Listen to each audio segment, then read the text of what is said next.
નમસ્કાર, આપ જોઈ રહ્યા છો નેશન પ્લસ ન્યૂઝ. હું છું આપની સાથે હેતલ ભગત. વડોદરા શહેરના ડેરી ડેન સર્કલ ખાતે સ્થિત સરદાર વલ્લભભાઈ પટેલની પ્રતિમાને શહેર કોંગ્રેસના આગેવાનો અને કાર્યકરો દ્વારા પુષ્પાંજલિ અર્પણ કરી તેમના યોગદાનને યાદ કરવામાં આવ્યા. વડોદરા શહેરના ડેરી ડેન સર્કલ ખાતે સ્થિત સરદાર વલ્લભભાઈ પટેલની પ્રતિમાને શહેર કોંગ્રેસના આગેવાનો અને કાર્યકરો દ્વારા પુષ્પાંજલિ અર્પણ કરી તેમના યોગદાનને યાદ કરવામાં આવ્યા. આ પ્રસંગે સરદાર પટેલના અખંડ ભારત માટેના અવિસ્મરણીય કાર્ય, દેશની એકતા અને અખંડિતતા માટે આપેલા બલિદાનને શ્રદ્ધાપૂર્વક સ્મરણ કરવામાં આવ્યું.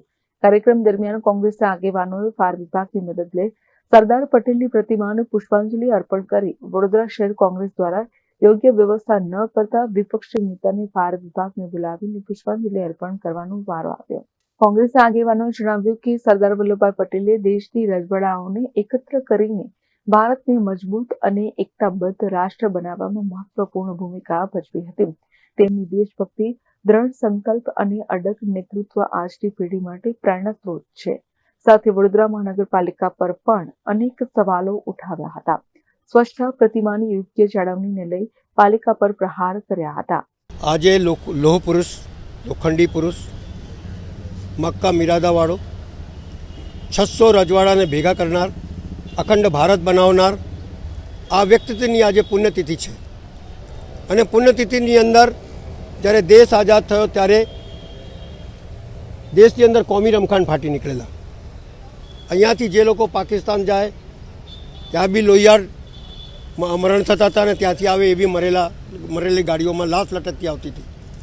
એવા સમયે દેશને એકતા અને અખંડતામાં જોડવું, કોમી રમખાણને શાંત પાડવું અને 600 રજવાડા ભેગા કરવા એ સરદાર વલ્લભભાઈ પટેલ જ કરી શકે છે, બીજું કોઈ કરી શકે નહીં.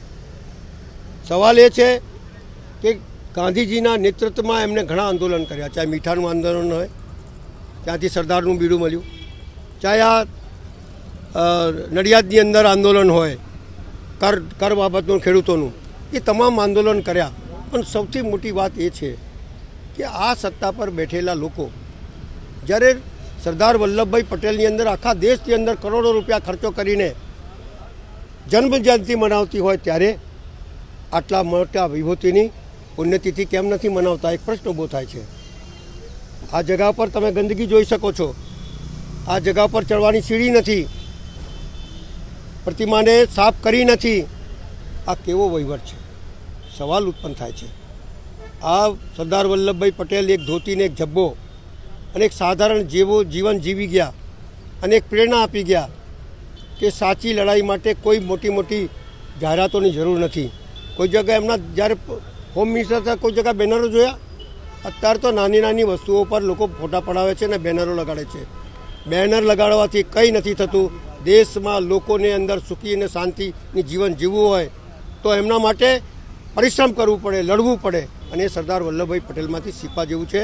આજના દિવસે, પુણ્યતિથિના દિવસે એમને નમન કરું છું અને કોંગ્રેસ પાર્ટીના તમામ કાર્યકર્તાને કહું છું કે આમના જીવન ચરિત્રમાંથી શીખો અને દેશ કઈ રીતે મજબૂત થાય. ક્રિટિસાઇઝ કરનારા ઘણા મળશે પણ દેશ જોડનારા ઓછા મળશે. એ દેશ જોડવામાં તમારી લાઈન લગાડો એવું મારું માનવું છે. કેમેરામેન નવનીત પરમારની સાથે reporter Chirag Patel, Nation Plus News, Vadodara. સમાચારોના સતત અપડેટ મેળવવા માટે અમારી નેશન પ્લસ ન્યૂઝની યુટ્યુબ ચેનલને સબસ્ક્રાઇબ કરો, બેલ આઇકન દબાવો અને જોડાયેલા રહો ફેસબુક, ઇન્સ્ટાગ્રામ અને ટ્વિટર પર.